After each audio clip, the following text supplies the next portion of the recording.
This is iCastNews.com, live and direct from United Nations headquarters in New York City. And this is Bubbling Under and Bubbling Over.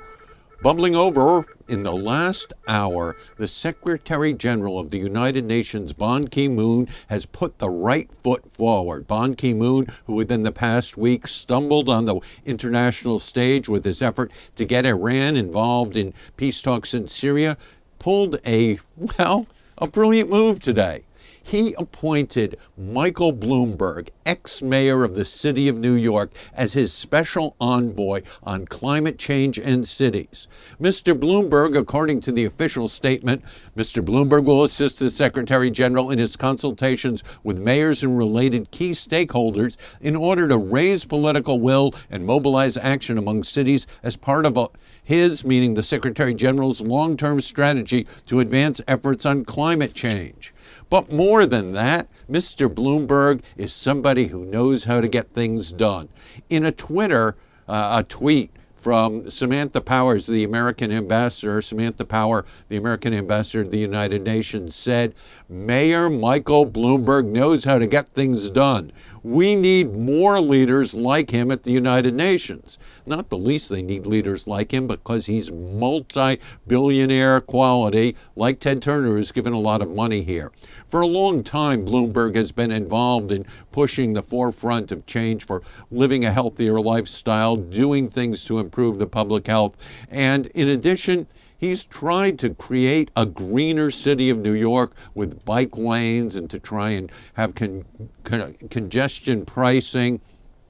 He's been the leader of the C40 climate change group, a leadership group that was started in 2005, and just coincidentally for timing, we'll have a meeting next week in Johannesburg.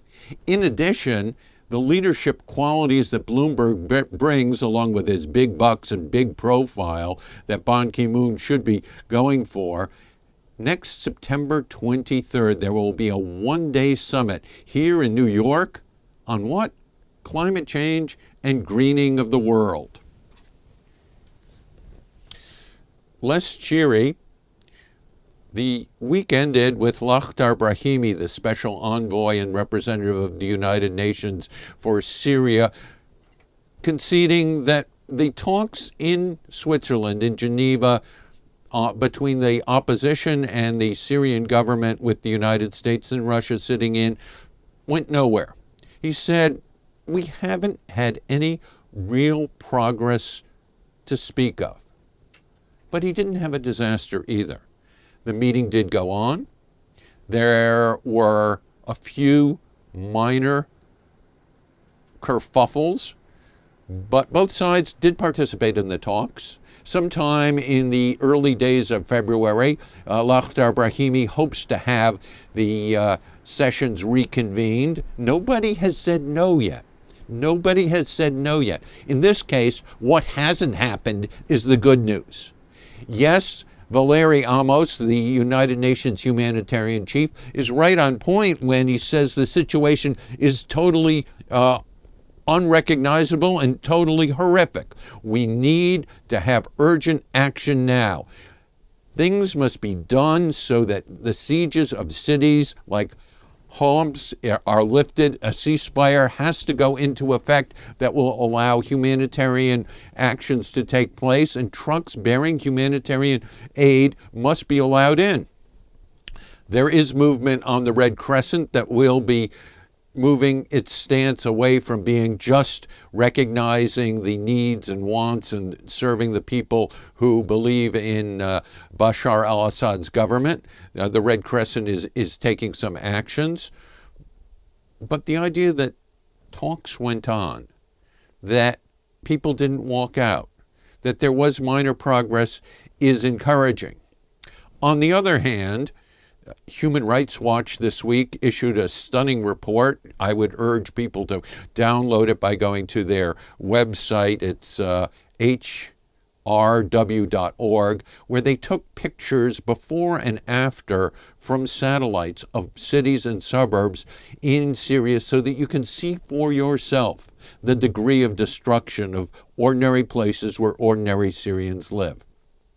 Additionally, there is concerning news coming out of Syria that only a small percentage of the chemical weapons that they promised to get out of the country by the end of last year have been outloaded and taken on ships bound for Italy. The American ship that will destroy much of the most toxic material is on its way to link up with the material that's already been evacuated. The United States has asked the Russians to lean on their friends and partners in Syria to speed up the evacuation, this multinational evacuation of chemical weapons. That seems to be going on relatively well. The British Foreign Secretary, William Hague, has called on the Security Council to meet and to issue a resolution pushing all sides towards some kind of more lasting standoff in the fighting and allowing a decent interval for relaxation of warfare so that humanitarian aid can be provided. And also he wants the Security Council to push all sides to take action to stop the civil war that has destroyed the lives of at least 135,000 people. So far we know that the Security Council is bollocksed up, blockaded, unable to take action because the Russians, with the Chinese always saying, yes sir, whatever you want, Russians, are holding up progress in the Security Council. Whether there will be any action in the Security Council remains to be seen. Ukraine continues to unravel as a stable, secure country. The currency is plummeting. The Russians, who've been backing the Ukrainian government with a $15 billion pledge of money, have frozen their money. And the news coming out of Ukraine is simply horrific. The past week we showed a piece of video that depicted a man who had been stripped naked in the cold, except for his shoes and his socks. And this codified a great deal of public anger across Europe and across Ukraine, spurring other kinds of demonstrations in cities where one would not expect to see protests against the government of President Yanukovych. Even more horrific news has come out within the last day. Dmitry Bulatov, an activist who's been protesting in Kiev with a cordon of people driving cars, was clubbed, dragged away by unknown assailants, had one of his ears partially cut off, had his cheek slashed, and most horrifically, at least the pictures depict, holes in his hand. He said he was crucified. The photographs of him are simply horrifying. The UN Human Rights Organization in Geneva has called for an immediate investigation of what's going on. President Yanukovych has signed a decree providing amnesty for people who were demonstrating. The military in Ukraine is clamoring for some kind of stability, saying that people who've been occupying certain buildings were outside the law. The president has disappeared from the scene, even though he did sign this amnesty decree, saying he was sick. This reminds many observers of the Eastern world of when Gennady Yanayev declared that Mikhail Gorbachev, during a coup attempt, was sick. Is this a sign that perhaps the Ukrainian military itself has had enough, is pushing the president to declare a state of law, a martial law, a state of emergency, and take actions that will make Mr. Bulatov's crucifixion seem like child's play? Watching Ukraine is very frightening these days. These days is the end of 1 month and the beginning of another, and the end of 1 year and the beginning of another, at least according to the Chinese calendar. The Chinese calendar says that this is the year of the horse. Throughout China, more than several million people are on their way to celebrate the Chinese New Year. The year of the horse is trampling on all kinds of freedoms of the press as we begin a new year. The news out of Beijing is that Austin Ramsey, the New York Times correspondent who was not reissued a visa, still is without a visa. Chris Buckley, a wonderful correspondent who worked for Reuters for many years in China, knows the situation very well, was hired away by the New York Times in the summer of 2012.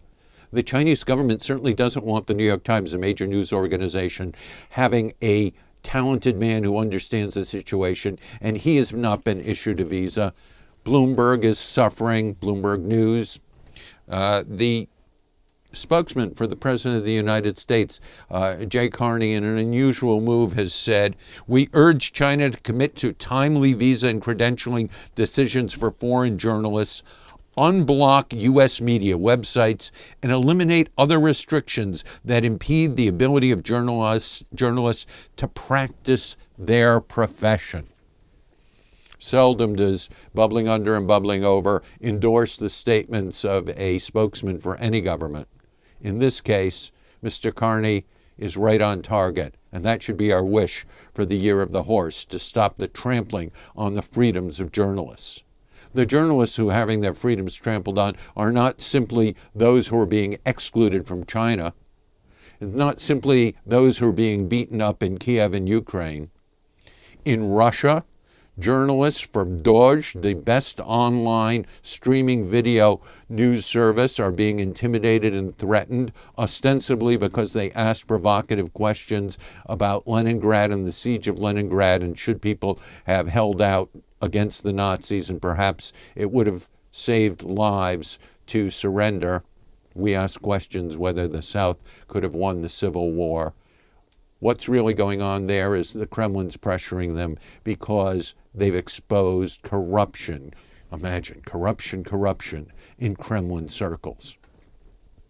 And finally, in Egypt, 20 journalists from Al Jazeera are being held and are being charged with criminal conspiracy, with consorting to the enemy, and other nefarious deeds, because they simply talked to the other side. They spoke to people in the outlawed Muslim Brotherhood. The Egyptian government has had to go so far as to admit that journalists talking to an outlawed organization, the Muslim Brotherhood, are not ipso facto guilty of traitorous or spy-like activity because they talk to people whose views do not conform with those of the Egyptian military-backed government. Among the 20 journalists from Al Jazeera being held by the Egyptian government, this reporter has passing knowledge of 2 of them. If they are spies, probably so is he. The Egyptians, if they don't want to be seen as a 5th world or a 6th world kind of power, as their society devolves again into a military dictatorship, have to listen to the voices of people who may not agree with what they are reporting in other media. Ideas come from conflicts of ideas, not from lockstep conformity. Egyptians, make the pyramid of your abilities an understanding of freedom of the press, and free our friends and brothers and sisters from Al Jazeera. For ICASTnews.com, live and direct from the United Nations headquarters in New York City, for Bubbling Under and Bubbling Over, I'm Jonathan Sanders.